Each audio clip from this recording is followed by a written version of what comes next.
Estados Unidos cometió un error al llevar a cabo una guerra ilegal, un ataque beligerante ilegal, un cambio de régimen ilegal. Cometimos un error y ahora nos han dado una lección militar en toda regla. La Fuerza Aérea, los Marines, la Armada, todos. Cada intento que hemos hecho de enfrentarnos a Irán por la vía militar ha sido un fracaso. Así que esto debería haberse acabado ya. Deberíamos sentarnos a la mesa y decir, bueno, ¿qué es lo mínimo que puedes darme para que no parezca un perdedor total? Eso es lo que deberíamos estar diciendo. Pero en lugar de eso, seguimos con exigencias y estamos enviando fuerzas humanas a estas alturas a la región. Las decisiones normales, lógicas, operativas, las que tomaría un ejército o un político informado y racional, aquí no se están tomando.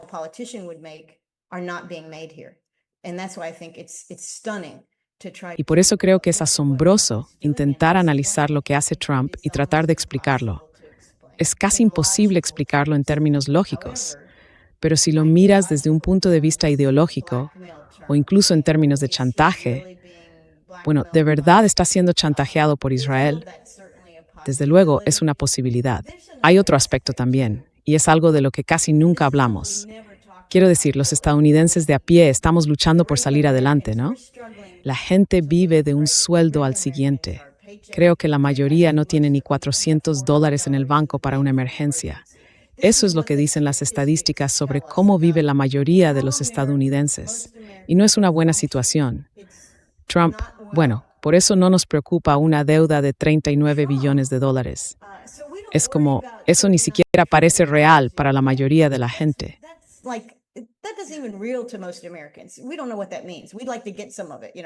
No sabemos qué significa eso.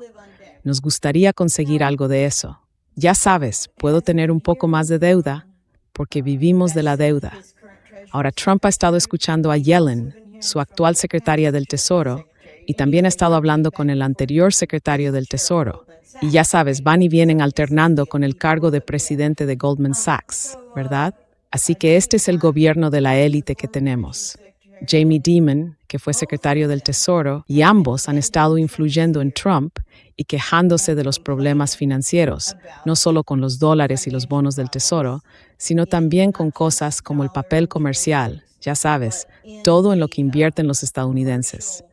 No los estadounidenses de a pie, sino todo en lo que invierte la gente del dinero en Estados Unidos.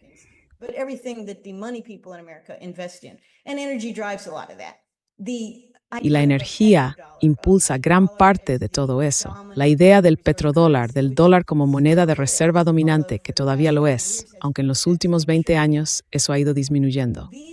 Esas son las preocupaciones de Jamie Dimon, del señor Bessette y de otros.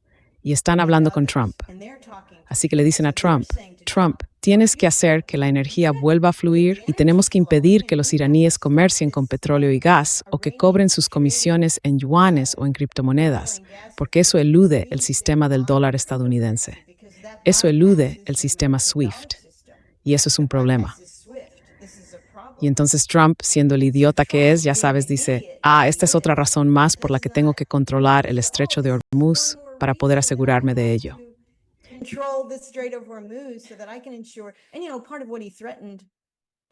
Y bueno, parte de lo que él amenazó, parte de lo que les dijo a los iraníes, claro, es, bueno, en realidad amenazó al mundo entero.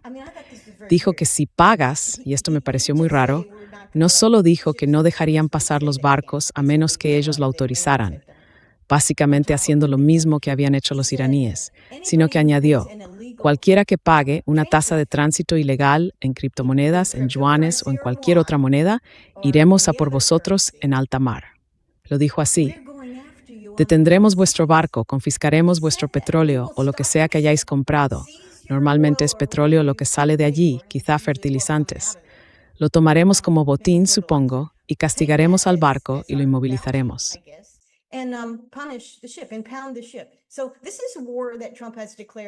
Así que esta es una guerra que Trump ha declarado en realidad contra buena parte del mundo. Él dice que si pagaste lo que Estados Unidos considera una tarifa ilegal, y sinceramente esto es tan contrario al libre mercado que da hasta rabia, Porque, ¿qué es una tarifa ilegal? Si dos partes están de acuerdo en algo, ya sabes, el seguro para entrar en el estrecho de Hormuz es carísimo.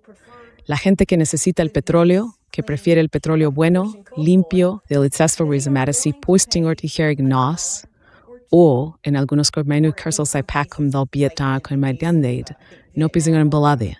Simplemente dijeron, somos vuestros aliados y te pagar ninguna tarifa.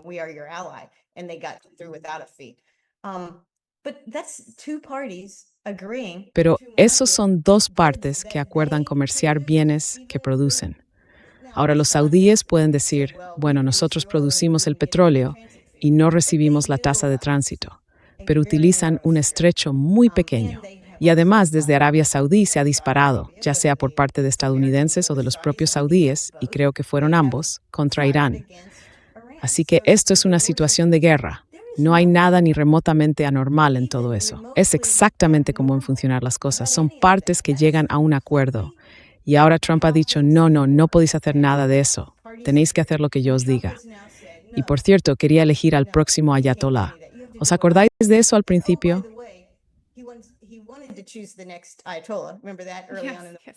Bueno, él también quería hacerlo.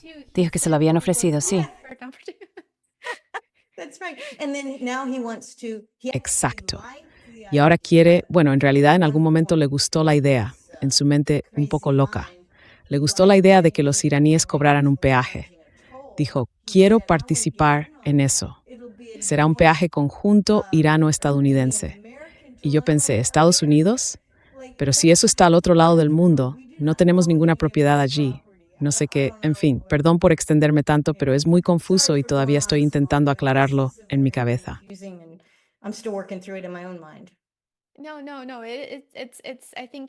No. Creo que lo que acabas de decir está muy bien dicho y es muy confuso. Cada día nos bombardean con todo tipo de cosas que en su mayoría nos distraen de los temas principales de los que, ya sabes, la administración Trump intenta apartar nuestra atención o simplemente no es capaz de afrontar. Y has mencionado algo muy interesante. Estamos en medio de esta guerra de agresión contra Irán para beneficiar a Israel. Y soldados estadounidenses ya han muerto, en la práctica, por Israel. Pete Hegseth despidió recientemente a varios altos mandos militares. Así que estamos en medio de una guerra elegida, y las Fuerzas Armadas de Estados Unidos están pasando por una transformación. La guerra de Trump es claramente ilegal, tanto según la Constitución estadounidense como según el derecho internacional, porque el Consejo de Seguridad de la ONU no ha dado su aprobación. Así que, cuéntanos cómo ve el ejército estadounidense esta guerra de agresión contra Irán. ¿Y cuál es la situación actual de las Fuerzas Armadas de Estados Unidos?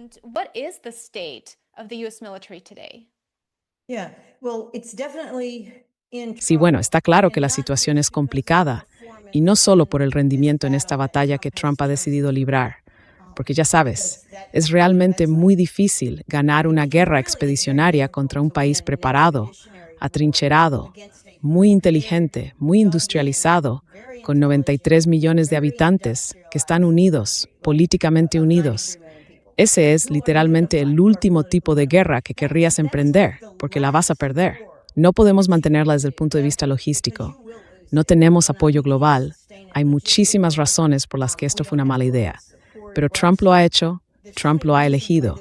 Y por supuesto, el ejército obedece las órdenes civiles. Hay un par de cuestiones que están empezando a surgir.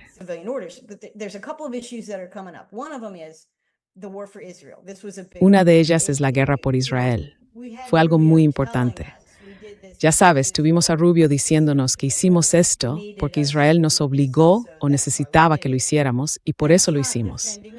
Pero eso no es defender a Estados Unidos. Y el peligro y la destrucción que esta guerra ha causado hasta ahora no dan la sensación de que estemos luchando por América. Trump ha hecho un trabajo realmente pobre como presidente al comunicar al pueblo estadounidense y especialmente al ejército que esta es una guerra para defender los intereses de Estados Unidos. No se lo creen. Y tampoco está haciendo un buen trabajo vendiendo esa idea. Da por hecho que el liderazgo militar y los soldados, los aviadores, los marines, los guardianes o como quieras llamarlos, Son todos robots, ¿sabes? Estaría bien. Quizá en el futuro, ya sabes, Palantir dirija nuestras guerras y tengamos robots luchándolas y harán exactamente lo que se les diga durante un día o dos. Pero hoy tenemos que tratar con personas reales. Y esas personas reales no están convencidas, en general, no lo están, de que esta sea una guerra por la defensa de Estados Unidos. Ahora ya estamos metidos en ella. Y en general tienen un problema de persuasión y también un problema de legalidad. Ese es otro asunto concreto. La forma en que hemos estado llevando nuestras guerras, cada vez más en los últimos 20 años, se parece mucho a la manera en que las lleva a cabo el ejército israelí, sin ninguna preocupación por las bajas civiles.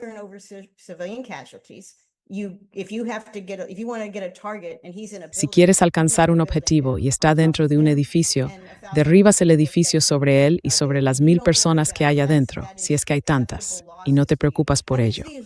Para ti, esas son pérdidas aceptables. Esa es la actitud israelí, porque según su doctrina, sus enemigos no son vistos como seres humanos. Un enemigo de Israel probablemente no sea judío, aunque hay muchos judíos que no apoyan el sionismo. Eso está claro. Pero para Israel, sus vecinos son subhumanos. Eso es una ideología, es racismo. Ya sabes, todo lo conocemos. Así que no cuentan esas pérdidas civiles. Pero esa cultura no ha formado parte de la cultura estadounidense, al menos no en ese sentido, aunque sí tenemos un pasado con racismo histórico.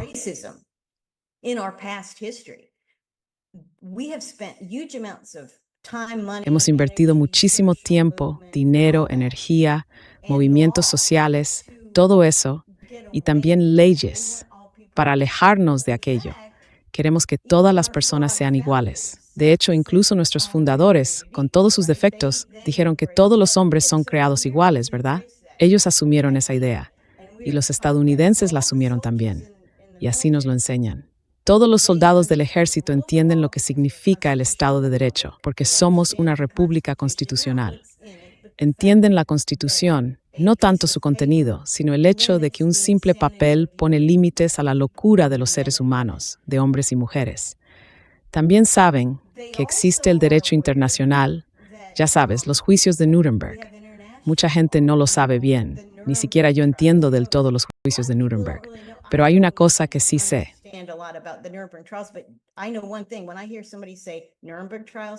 Y cuando oigo a alguien mencionar los juicios de Nuremberg, me acuerdo de que solo seguir órdenes no te va a salvar de la horca, ¿vale?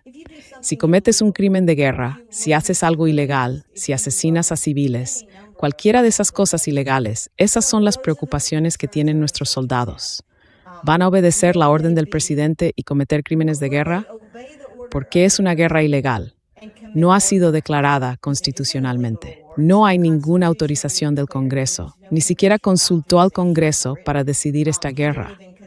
No es una guerra defensiva, es una guerra ilegal, de agresión. Quiero decir, todos esos factores, los soldados estadounidenses lo saben y piensan, bueno, ya sabes, es nuestro trabajo, nos gusta luchar, pero ¿estaremos protegidos?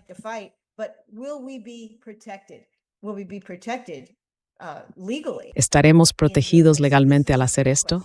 Esa es una gran pregunta. Pero además hay otro problema encima de eso.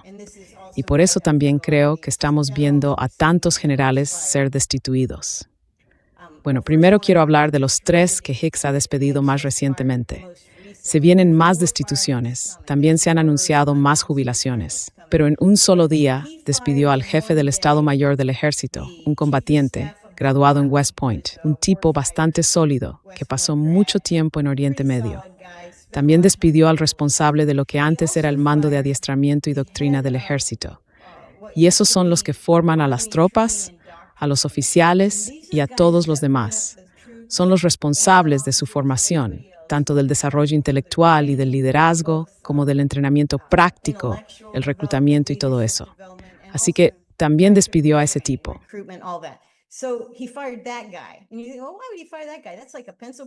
Y uno piensa, bueno, ¿por qué habría despedido a ese tipo? Si es como un burócrata, alguien que se encarga de los ejercicios, de los programas de entrenamiento y cosas así, pues lo despidió. Y también despidió al jefe de capellanes del ejército. Así que Ahora hay que preguntarse, ¿qué tienen en común esos dos? Pues que los dos están en contacto directo con los soldados. Los capellanes son a quienes acudes cuando tienes un problema, un dilema moral, o cuando quieres salir del ejército por motivos de fe, como objetor de conciencia. Y estamos viendo que esas solicitudes se están disparando dentro del ejército. El responsable de entrenamiento, por su parte, sabe perfectamente de qué somos capaces, sabe en qué nos estamos entrenando y probablemente tuvo un desacuerdo con parte del material de formación e ideológico que viene del liderazgo de Pete Hegseth.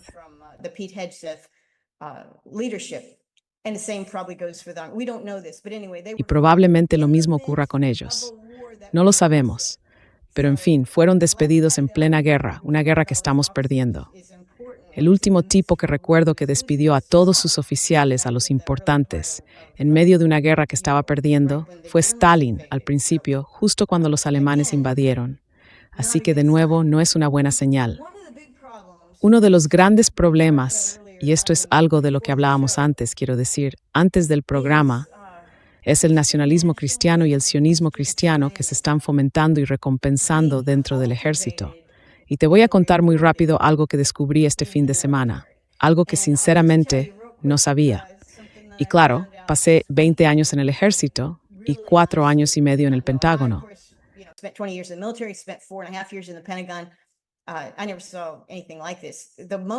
Nunca vi nada parecido. Lo máximo que teníamos en cuanto a temas religiosos hace unos 20 años en el Pentágono, que yo supiera, era el desayuno anual de oración. Y claro, podía haber grupos de oración organizados de forma descentralizada por gente que no tenía sus mandos autorizando o fomentando eso. Pero por lo visto, todo eso ha cambiado por completo. Ahora reúnen a miles de empleados del Pentágono, incluidos contratistas, supongo, pero sobre todo personal militar y civil en el centro del edificio. Ya sabes, el Pentágono tiene antes era como un parque en medio, aunque ahora está algo más construido, pero sigue habiendo un espacio grande en el anillo central del Pentágono.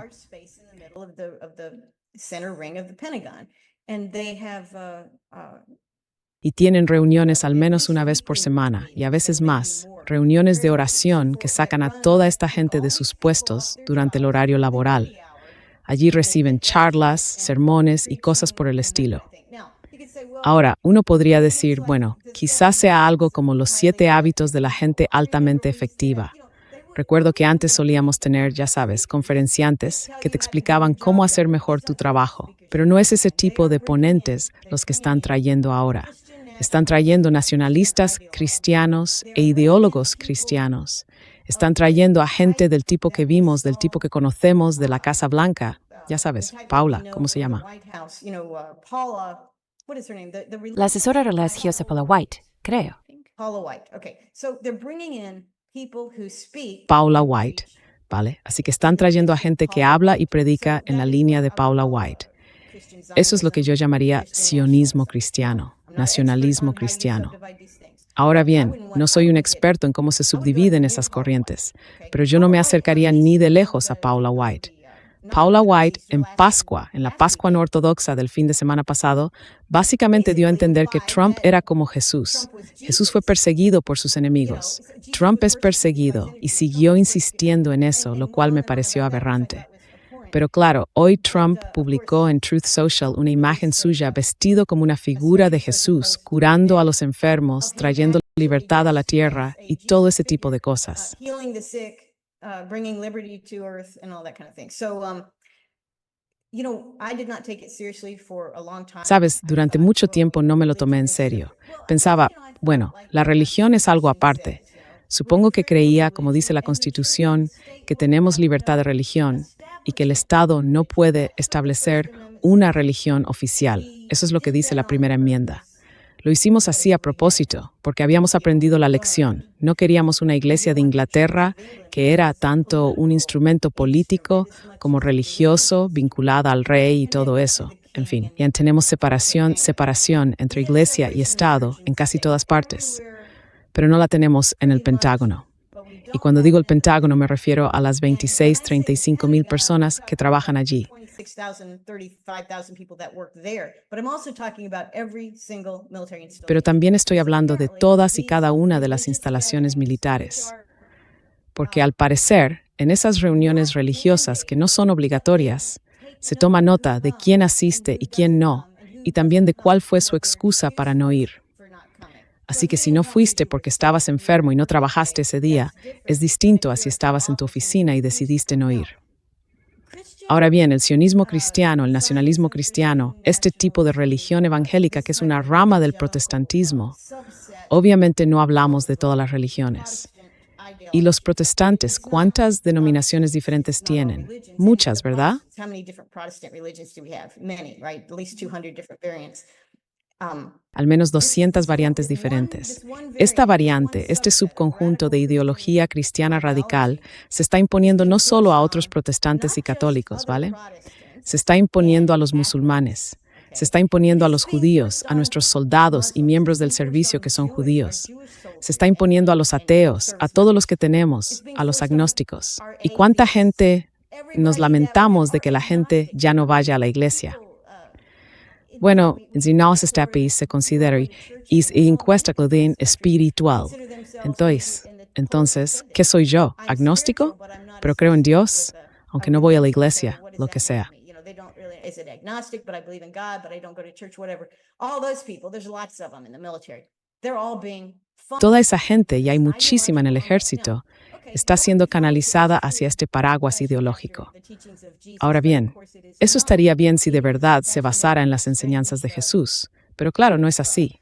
Está construido a partir de una especie de mezcla extraña entre el nacionalismo israelí, el sionismo y la idea del Estado de Israel como un presagio religioso del Armagedón, que bueno, puede que en parte tengan razón, pero también con la idea de que el papel de Estados Unidos como nación supuestamente cristiana debería ser, no sé, quizá ni siquiera sea honesto decirlo así, pero esa idea de que América tiene un papel bíblico que cumplir. Y ese papel en particular se está desarrollando y se supone que debe desarrollarse en Oriente Medio.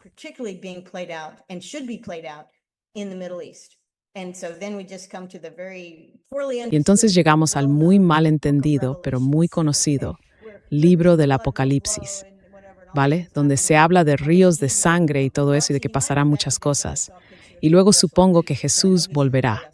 Bueno, en realidad puede que ya haya vuelto hoy, porque vi una foto de Trump vestido como Jesús, así que sé que está en la Casa Blanca. Así que, quién sabe, quizá Jesús haya regresado. Ya podemos parar todo esto. Pero el verdadero problema es, ya sabes, una ideología, sea religiosa o política, impuesta al ejército. Eso en sí mismo es inconstitucional. Eso en sí mismo es intolerable en una república. Tal y como, bueno, como estamos celebrando, ¿qué? Unos 250 años desde la Declaración de Independencia. Las ideas sobre las que se fundó Estados Unidos no son una dictadura religiosa.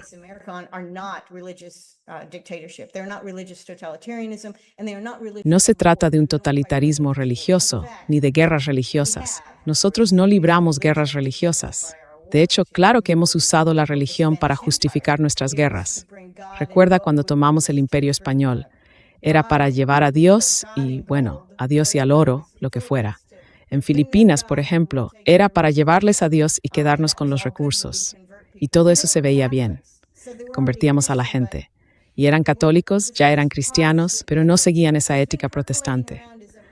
Así que esa idea ha estado circulando como una visión minoritaria durante décadas, incluso desde finales del siglo XIX, pero ahora parece que se está formalizando. Bueno, te puedes imaginar por la forma en que hablo de esto que yo no asistiría a esas reuniones religiosas en ninguna parte del Pentágono.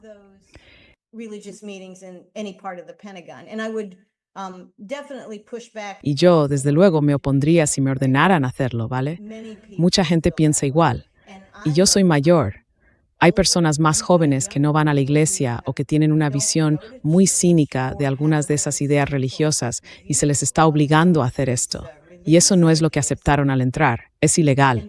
Y sin embargo, en el ejército, muchas cosas que son ilegales en el mundo civil, sí, también son ilegales en el ejército, pero no vas a obtener justicia. Ya sabes, hablamos de muchas cosas porque tienes que seguir la cadena de mando. Pero si tu cadena de mando es la que está cometiendo el delito, y tu único mecanismo es acudir a esa misma cadena de mando, al final el castigado vas a ser tú. Y hemos... Así son las cosas. Sí, claro, tienes inspectores generales. Bueno, una de las cosas que hizo Hedges al principio del año pasado, cuando asumió el cargo, fue reducir el número de inspectores generales. No quería que pudieran ofrecer una vía o una fuente de justicia.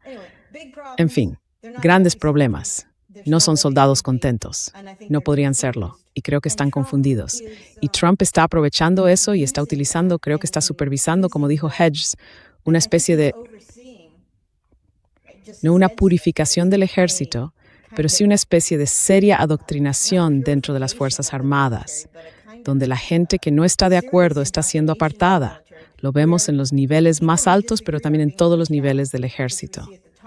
Y las personas que sirven y que aceptan esto, que levantan esa bandera del nacionalismo cristiano y de la guerra global, especialmente en Tierra Santa, van a ser ascendidas.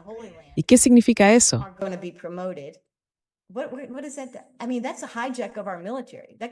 Quiero decir, eso es un secuestro de nuestro ejército. Va más allá de cualquier cosa que haya visto antes, sinceramente. No creo que hayamos tenido algo así nunca. Así que es un gran motivo de preocupación y no estamos hablando de ello. Pero ya sabes, los estadounidenses sí lo saben, porque sus hijos, los que salen del ejército y hablan con sus familiares, oye, ¿qué está pasando en el ejército? Están oyendo a nuestra gente y nuestra gente les está diciendo que aquí pasa algo raro. En fin, muy peligroso. Así que no tenemos un ejército capaz de ganar una guerra, ni siquiera en las mejores condiciones. Y lo estamos destruyendo desde dentro con esta ideología cristiana, que en realidad no es cristiana, porque no recuerdo que Jesús dijera que hay que ir a masacrar a un montón de gente, porque eso sería bueno para nosotros.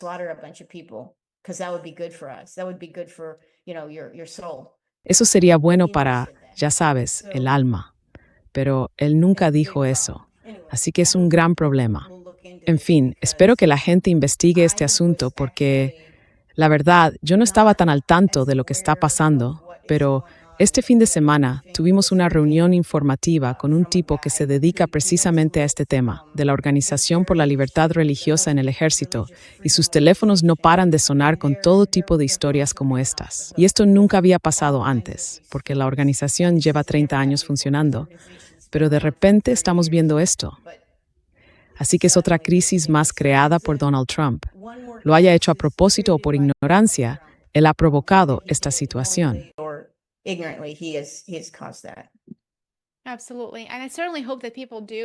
Por supuesto. Y de verdad espero que la gente empiece a investigar esto porque afecta a millones de familias en todo Estados Unidos, a millones de estadounidenses, ya que sus hijos, sus maridos, hermanos, esposas o hermanas forman parte de ello. Creo que esto tiene que salir a la luz y debatirse más, al menos un poco más a fondo, para entender realmente qué está pasando. Así que gracias por mencionarlo. Por supuesto, Trump se presentó como un candidato a favor de la paz, pero desde enero de 2025 ha bombardeado 7 países. Bombardeó Venezuela, Nigeria, Somalia, Yemen, Siria, Irak y ahora Irán.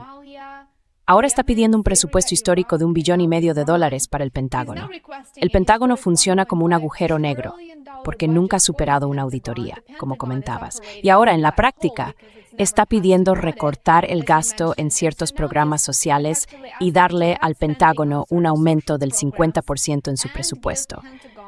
¿Cuál es tu interpretación de que Trump dé prioridad al presupuesto del Pentágono por encima de prácticamente todo lo demás?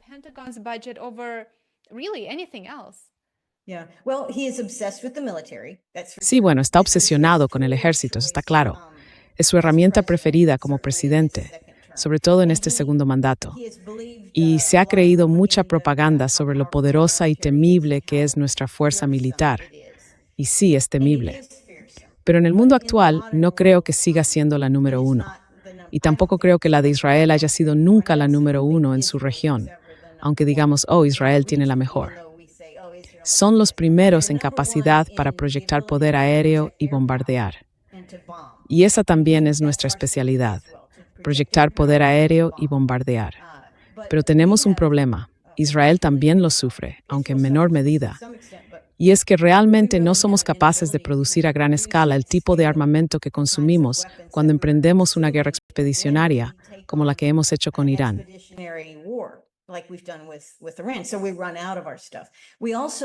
Así que nos quedamos sin recursos.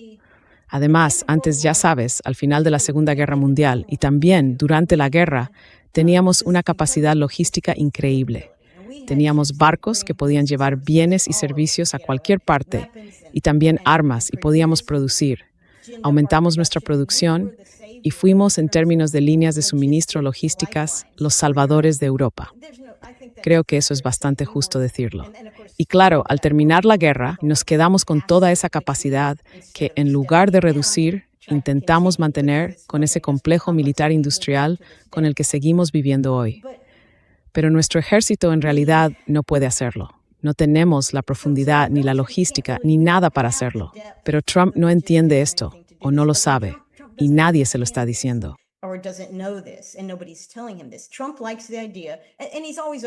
A Trump le gusta la idea, y ya sabes que siempre exagera con todo. Así que también exagera con eso de nuestro ejército puede hacerlo todo, y todo el mundo le tiene miedo. Pero tiene 79 años, y parece que está recordando cómo eran las cosas, quizá en los años 80, o incluso en los 50, 60 y 70. Ya sabes, cuando el resto del mundo todavía sufría las consecuencias de la Segunda Guerra Mundial.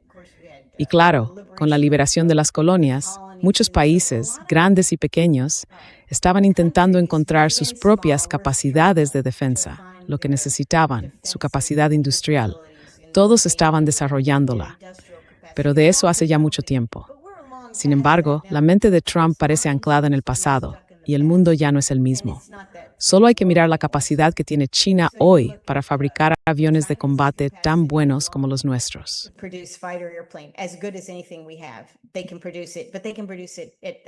Pueden producirlo, sí, pero lo hacen a una cuarta parte del coste y probablemente 5 o 10 veces más rápido.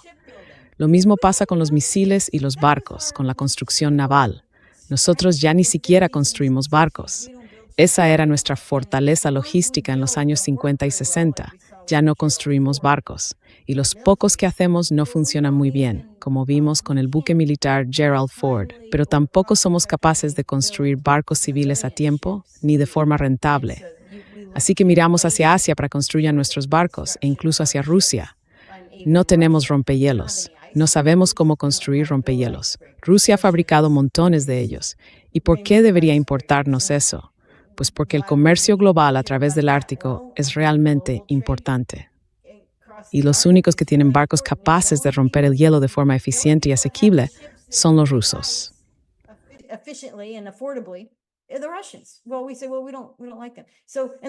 Bueno, decimos pues que no nos gustan. Y los propios rusos tienen una enorme capacidad armamentística y productiva. Sí, todo el mundo lo hace más barato, más rápido y mejor que nosotros. Y Trump vive perdido en esa fantasía de que somos, ya sabes, los que mandamos, que todo el mundo nos teme, y no se da cuenta de que el mundo entero observa a Estados Unidos. Claro que sí, somos la mayor nación consumidora. Es nuestra moneda la que todos quieren, ya sabes. Observan a Estados Unidos, intentan estudiarlo, intentan entenderlo. Todo el mundo sabe lo que Trump no sabe, y es que ya no somos los que estamos arriba del todo, desde luego en lo militar, y tampoco en nuestra capacidad industrial.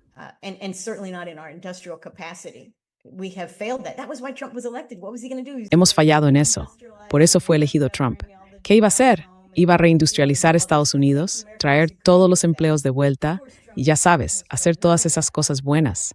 Los estadounidenses estaban de acuerdo con eso. Pero, por supuesto, Trump no ha hecho nada de eso. Y ahora, la gente que le rodea tampoco tiene ni idea. Los más listos de su entorno son los del dinero, como Jamie Dimon y Scott Bessent. Y esos solo entienden de industrias financieras. Solo conocen la industria en la medida en que pueden sacar beneficio, invertir en ella, ese tipo de cosas. No son ingenieros. No son constructores, ya sabes. ¿Dónde encontramos ingenieros y constructores? Pues no lo sé.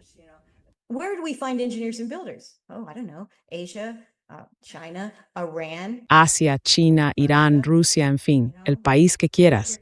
La gente Ya no tenemos aquello que nos hizo grandes. Y en la mente de Trump todavía lo tenemos. Así que lo está desperdiciando y lleva tiempo haciéndolo. Y no está claro, bueno, suena bastante triste, pero hay algunas cosas buenas que están saliendo de todo esto. Y tú me habías enviado algo de lo que quería hablar.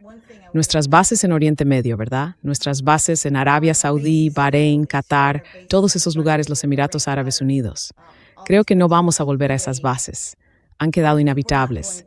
Eso por un lado, son muy vulnerables, y esto lo ha dejado al descubierto, pero por otro lado, nosotros fuimos quienes establecimos a esos aliados del Golfo Árabe, del Golfo Pérsico. Arab Gulf, those Persian Gulf allies. We set them up. We blindsided them with a war Los and then preparamos, les pillamos por sorpresa con una guerra y luego no los protegimos en absoluto cuando Irán respondió. No hubo ninguna protección para ellos, y son ellos los que construyeron esas bases. Verás, cuando nosotros levantamos bases en el extranjero, no decimos algo como, tenemos todo este dinero reservado en el agujero negro del presupuesto del Pentágono y construiremos una base aquí para vosotros. Será genial porque podréis dar de comer a nuestros chicos. Podréis trabajar en los Burger King de las bases y alimentar a nuestros soldados. Y os venderemos municiones. Entrenaremos juntos. Bueno, sí decimos que entrenaremos juntos, pero lo que realmente decimos es, vosotros nos construís la base.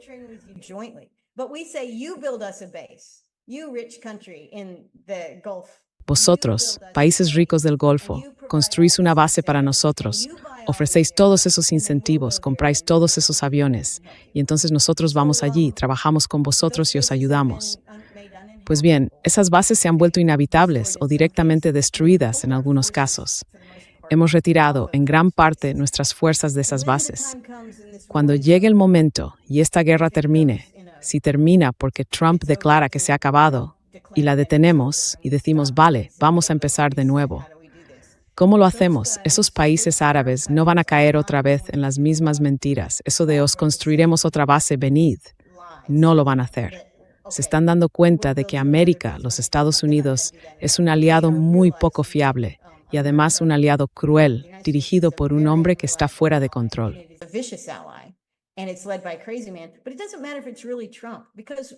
Pero da igual si es realmente Trump, porque las políticas que está siguiendo Trump se pueden rastrear a través de muchos presidentes, ¿no? Incluso Biden, del que no estábamos seguros de si su cabeza funcionaba bien, pero el equipo que tenía alrededor, el sistema, siguió adelante. Hizo guerras, apoyó guerras, gastó dinero en guerras, intentó imponer su poder por todo el planeta. Todos hacen eso. Así que Trump simplemente lo hace, en cierto modo, de una forma más torpe y más llamativa. Pero está siguiendo un camino muy antiguo y muy practicado. Creo que el mundo ha despertado. Creo que eso es algo realmente positivo. Creo que la gente se ha dado cuenta, los países se han dado cuenta. No enganches tu carro al caballo americano.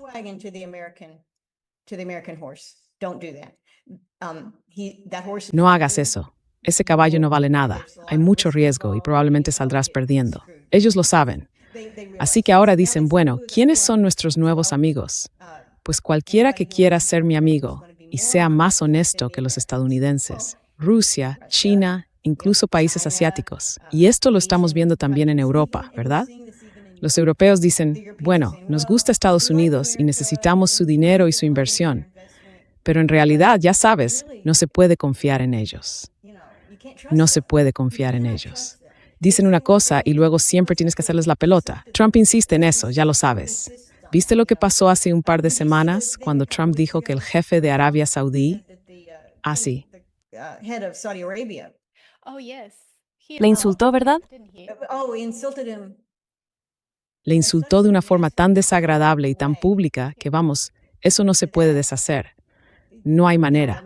No puedes decir lo siento y ya está. Eso no funciona. Se acabó. Así que no vamos a tener más bases en Arabia Saudí, te lo puedo asegurar. No lo sé con certeza, no tengo los datos, pero puedo prometerte que la base de Qatar no se va a reconstruir. La base de Bahrein, el cuartel general de la Sexta Flota, ya no va a estar allí. No vamos a tener bases en Arabia Saudí. Se acabó. No se puede. Es contraproducente. Y ese es un tal de estos países ya for many of these countries. That's a positive. So Trump may be true to his promise. Eso es algo positivo. Así que puede que Trump cumpla su promesa de traer a las tropas de vuelta a casa. Los europeos, algunos países europeos, están enfadados con Trump y con su forma de comportarse y no quieren presencia militar. Dicen, ¿sabes qué? Vamos a ocuparnos de nuestra propia defensa. Así que la OTAN está ahora más dividida que nunca y menos preparada para defender Europa, porque ya no pueden contar con Estados Unidos. Y esa fue una de las lecciones de la guerra de Ucrania, que fue, por supuesto, otra guerra ilegal en la que participamos, en la que estuvimos implicados durante años y años, y aún seguimos financiándola.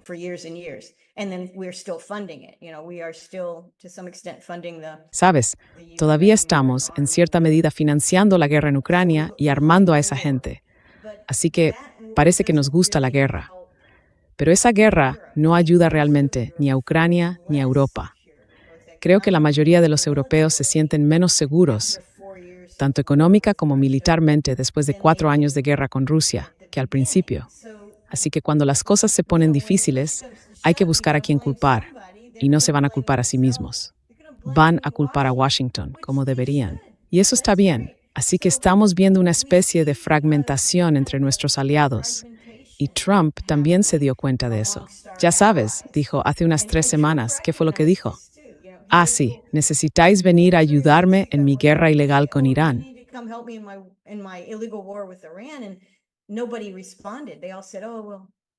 Y nadie respondió.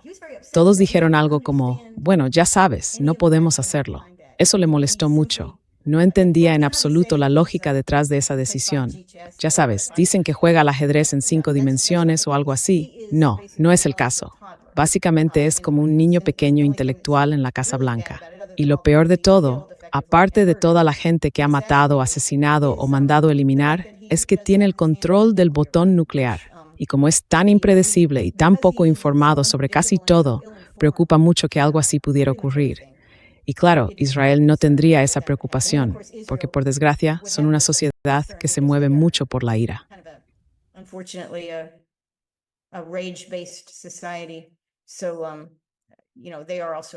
Así que bueno, ellos también son una gran preocupación. De hecho, están pasando cosas buenas. Lo que todavía no ha ocurrido es un distanciamiento de Israel en nuestra política exterior. Israel debería ser tratado como cualquier otro país con el que tenemos relaciones, no como nuestro mejor aliado, porque desde luego no lo es. Pero sí, eso tiene que pasar. Aún no ha pasado. Puede que ocurra. Todavía podría ocurrir. Y parte de ello puede tener que ver con Gaza y con esta guerra en Irán. Pero hay algunos resultados positivos. No quiero ser totalmente negativo, pero sí, este es un momento peligroso para nuestro país. Quiero decir, Trump podría acabar realmente con nuestro experimento republicano. ¿Te imaginas si las elecciones demócratas de noviembre o las elecciones al Congreso, al Senado, provocan un cambio total? Eso sería un cambio muy importante.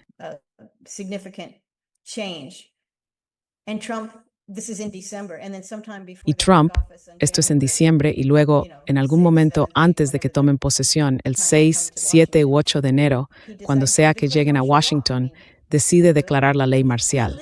Quiero decir, podría hacerlo. Vive en el pasado, se ve a sí mismo como una especie de figura histórica. Podría pasar.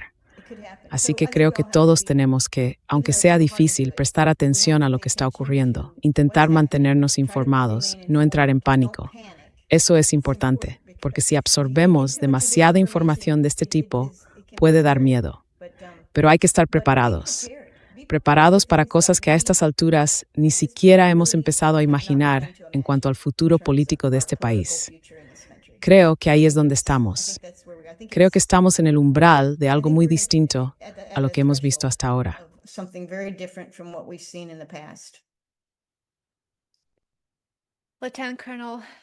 Teniente Coronel Karen Kwiatkowski, muchísimas gracias por esta conversación tan interesante. Ha sido un verdadero placer tenerla con nosotros y estoy seguro de que nuestros espectadores han disfrutado de la charla y estarán deseando volver a verla en el programa.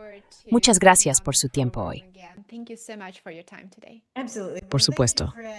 Bueno, gracias por invitarme. Ha sido un placer hablar de estos temas.